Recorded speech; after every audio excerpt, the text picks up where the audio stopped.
नमस्ते, मेरा नाम है हिरणेंद्र अ, वेंकटेश्वरन हिरणेंद्र श्रीवास्तवम और मैं हूँ दक्षिण कोरिया का निवासी। हमारे चैनल कोरिया का लाला में आपका स्वागत है। मेरे हिरण के छड़ों, जैसे आप लोगों को पता है कि मैं आप लोगों का कमेंट हमेशा पढ़ता हूँ क्योंकि उससे मुझे हिम्मत मिलती है और नई वीडियो बनाने का आइडिया भी आप लोगों के कमेंट से ही मिलता है। तो पिछले कुछ दिन में, यानी कि पिछले 2 दिन पहले की बात है कि एक बंदे ने मेरे को कमेंट करके पूछा कि भाई आप हमेशा रूम के अंदर ही वीडियो क्यों बनाते हो? आपकी बातें सुन सुन के मैं बोर हो गया हूँ। भाई आप ही बोर हो गए हो, बाकी लोग तो बोर नहीं हुए होंगे ना, तभी ना जाके अभी भी मेरे मरे हुए चैनल पे 1000 से ज्यादा व्यूज आते हैं। इसका तात्पर्य यह है कि 1000 से भी ज्यादा लोगों को ये बातें सुनने में शायद मजा आता है। चलो ठीक है, मुद्दे पर आते हैं कि आज के इस वीडियो में मैं आप लोगों को बैकग्राउंड थोड़ा चेंज हुआ है क्योंकि मैं हमेशा उसी बैकग्राउंड में जाता था और आज बैकग्राउंड चेंज कर रहा हूँ। तो मुझे पता है कि आप लोगों को ये नया बैकग्राउंड अच्छा लगेगा कि मैं हमेशा घर के अंदर ही क्यों वीडियो बनाता हूँ, मेरा व्लॉग क्यों नहीं आता, मैं या बनाता नहीं हूँ या फिर बना नहीं पाता। मैं इसका पूरा रीजन बताने वाला हूँ। तो आओ यार शुरू करते हैं बिना किसी हिरण के। देखो, सबसे पहली बात ये होती है ना कि इंडियन लोगों की और कोरियन लोगों का नेचर, यानी कि दोनों देशों के लोगों का स्वभाव बिल्कुल अलग है।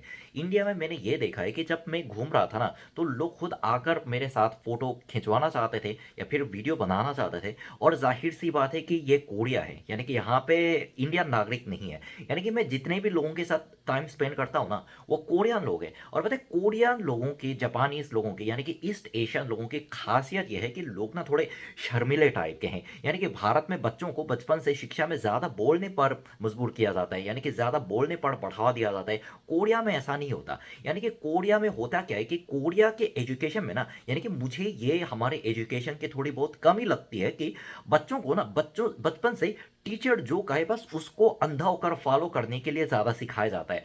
आजकल इस बात में, इस ट्रेंड में थोड़ा बहुत बदलाव तो आ रहा है, लेकिन ये बात 20-30 साल पहले तक कोरिया में इतनी स्ट्रांगली लागू हो जाती थी कि कोई भी बच्चा जो होता है ना, अपने से बड़े लोगों के सामने और फिर लोगों के सामने अपने विचार को व्यक्त करने में उनको थोड़ा दबा दिया जाता था। इसका मतलब यह है कि लोग ना थोड़ा ज्यादा बात करना नहीं चाहते और अपने आप को ज्यादा प्रकट करना नहीं चाहते, अपने बारे में ज्यादा व्यक्त करना नहीं चाहते। इवन मैं अपनी भी कहानी बताऊं कि जब मैंने 2 साल पहले यूट्यूब चैनल शुरू किया था ना, तो मुझे भी बहुत डर से लड़ना पड़ा मुझे, क्योंकि हमारे कोरियन कल्चर में ना ऐसा कुछ है नहीं कि लोग मतलब सामने आकर थोड़ा बहुत कॉन्फिडेंस के साथ बात करें। ऑफ कोर्स हर कोई मेरे जैसा नहीं है, हर कोई एक जैसा नहीं है, बहुत सारे कॉन्फिडेंट के साथ बात करने वाले कोरियंस भी मिल जाएंगे।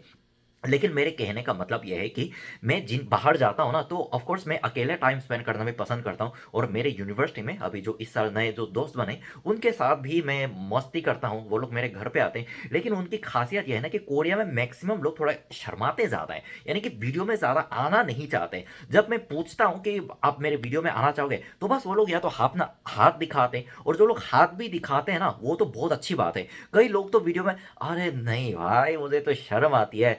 लड़का हो, लड़की हो, आंटी हो, अंकल हो, मेरे आसपास के ना ज़्यादातर लोग यही कहते हैं। यानी कि इवन जो मेरे फॉरेन फ्रेंड्स हैं, उज़्बेक लोग हैं, और जब मैं बाहर देश जाता हूँ तो इंडियन से मिलता हूँ, वो लोग मेरे वीडियो में आने को राजी हो जाते हैं। लेकिन मैं किसी के मर्जी के बिना ना, खास करके मैं जो दोस्त हैं, उनकी मर्जी के बिना ऑफ कोर्स मैं उनको वीडियो में नहीं ला सकता। तो मैं उनके साथ खेल रहा होता हूँ, अकेला वीडियो बनाऊंगा तो ये बहुत अजीब लगेगा। एक तो ये वजह है, और दूसरा रीज़न ये है कि मेरा जो लाइफ होता है ना कोरिया में, बहुत सिंपल बीतता है। यानी कि मेरा काम ऐसा होता है कि मैं फ्रीलांसर के तौर पर काम करता हूँ। फ्रीलांसर का तात्पर्य ये होता है कि जब काम होता है तो काम करता हूँ, घर पे बैठ के काम होता है, और जाहिर सी बात है कि काम करते हुए मैं ना 10-12 घंटे बैठ के सिर्फ और सिर्फ कंप्यूटर चलाता हूँ, ऐसे उंगली चलाता रहता हूँ। जिसको आप 12 घंटे का वीलॉग बना के डालूंगा तो कोई नहीं देखेगा। मैं दावे के साथ बता रहा हूँ कि अभी जो मैं बातें बना बना के अभी लोगों को थोड़ा बहुत इकट्ठा भी कर रहा हूँ ना, अगर मैं 12-10 घंटे का वो वाला वीलॉग बनाऊंगा ना, तो वो कोई नहीं देखेगा, मैं दावे के साथ कह सकता हूँ। और रही बात कोरिया में घूमने की, एक्चुअली होता क्या है ना कि कोरिया में घूमना बहुत महंगा पड़ता है। यानी कि आप लोगों को एक बात बता देता हूं, आप लोगों को पता है कि कोरिया के इतने सारे लोग विदेशी क्यों जाते हैं, क्यों विदेशी ट्रिप पर जाते हैं?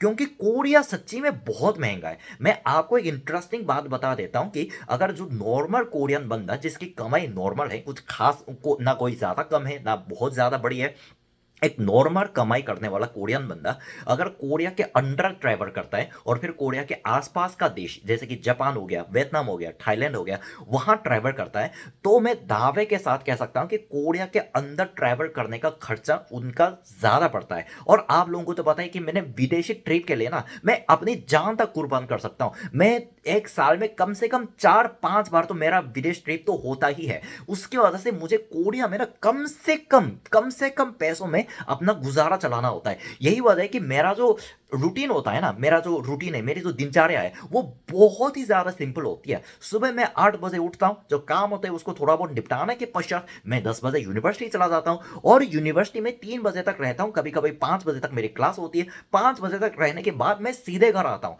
ना बार, ना पब, ना क्लब, नो ट्रैवल, ओनली घर। हाँ, इसी वजह से मेरे पैसे बचते हैं और उसी पैसों से मैं थाईलैंड, उज्बेकिस्तान, यूरोप जैसे देशों में ट्रैवल कर सकता हूं।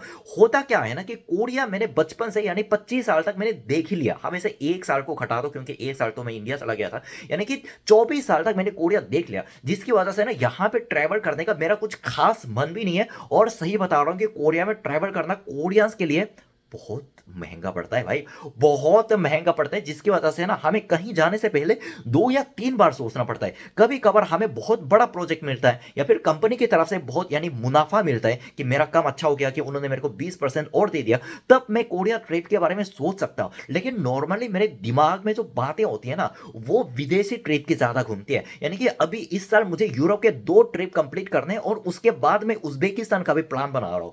इसका तात्पर्य यह है कि मैं कोरिया में बाहर ज्यादा घूम कर ना अपना पैसा वेस्ट बिल्कुल भी नहीं कर सकता। मैं कोरिया में आप लोगों के वीलॉग क्यों नहीं दिखा रहा, इसका रीजन तो अभी इन बातों से सामने आ ही गया। पहली बात, मैं जिनके साथ हैंग आउट करता हूं, जिनके साथ मिलता हूं, जो लोग मेरे घर पर आते हैं या कभी कभी मैं उनके घर पर भी जाता हूं, वो लोग शर्मीले किस्म के हैं जिसकी वजह से वीडियो में नहीं आना चाहते और मैं उनके मर्जी के खिलाफ वीडियो बनाकर नहीं डाल सकता। और दूसरा रीजन यह है कि मुझे ना विदेशी ट्रिप के लिए अपने पैसे बहुत बचाने होते हैं। मैं कोई अंबानी का लड़का नहीं हूं, मैं कोई करोड़पति नहीं हूं जो यूट्यूब में मेरे करोड़ों इनकम हो जाती है। यूट्यूब से मेरी इनकम बहुत कम होती है और फिर मेरा जो इनकम होती है ना काम से, नॉर्मल होता है और कभी कभी ज्यादा होता है, कभी कभी कम भी होता है। और जिस महीने मेरा काम नहीं आता है ना, उसी महीने आपको पता है उसी महीने मेरी कोई कमाई नहीं होती। और आपको ये भी पता है कि मैं अपने माँ बाप से कोई सपोर्ट नहीं लेता, मैं इस घर का रेंट चलाता हूँ, घूमने का खर्चा भी निकालना होता है, यूरोप जाने के लिए पैसे भी निकालने होते हैं और फिर उज्बेकिस्तान के लिए मुझे हवाई जहाज का टिकट भी चाहिए होता है और उज्बेकिस्तान में जो कबाब खाना है उसके लिए भी मुझे अलग से पैसे बचाने होते हैं। जिसकी वजह से मैं कोरिया में मैक्सिमम टाइम घर से बाहर निकला बिना अपने घर पर ही रहता हूँ। और जैसे मैंने थोड़ी देर पहले आप लोगों को बताया, मेरे दोस्त भी मैक्सिमम लोग मेरे घर पर आते हैं, या तो मैं उनके घर जाता हूं या फिर मैं कॉलेज में मिलता हूं जहां पे मेरे पैसे जाने की संभावना बहुत कम है। यानी कि मैं दावे के साथ कह सकता हूं कि अगर उनके मर्जी के खिलाफ मैं तो एक तो वीडियो बना भी नहीं सकता और घर पे मैं 12 घंटे नहीं 24 घंटे घर पे जो बैठा रहता हूं, और अगर उसका वीडियो मैं बनाऊंगा ना तो मैं दावे के साथ कह सकता हूं जो 1000-2000 व्यूज आ भी रहे थे ना, वो भी नहीं आएगा जो कि मेरे चैनल पर बुरा असर ला सकता है। तो यही वजह है कि मैं वीलॉग, ऐसा नहीं कि मुझे वीलॉग से नफरत है, मुझे वीलॉग बहुत पसंद है, मुझे सौरभ जोशी का वीलॉग बहुत पसंद है भाई। लेकिन होता क्या है ना कि मेरी हालत, मेरी जो डेली लाइफ है, मेरे को वीलॉग बनाने की उतनी अनुमति नहीं देती इस हालत में, वाला मैं कर भी क्या सकता हूं। लेकिन टेंशन मत लो, यूरोप में जाके, उज्बेकिस्तान में जाके जो वीलॉग बनाया उसमें आप लोगों ने कितना प्यार दिया वो सब मैंने देख लिया। तो उस पर भी विचार किया जाएगा जब मेरे पास बहुत पैसे आएंगे। कोरिया में कहावत है कि जो छुट्टी के टाइम पे कोरिया ट्रैवल कर सकता है वो बहुत अमीर है। यानी कि मैं भी अमीर बन जाऊं तो अपना सारा यूरोप उज्बेकिस्तान का ट्रिप खत्म करके मैं यहां का भी वीलॉग जरूर बनाऊंगा। तो आज के वीडियो में बस इतना ही। उम्मीद करता हूं आप लोगों को कोई नई इंफॉर्मेशन मिल गई होगी। मैं वापस आऊंगा और मजेदार वीडियो के साथ। तब तक क्या करना है, सावधान रहना है, सुरक्षित रहना है। सीख है को सबक सबको। जय साउथ कोरिया, जय भारत।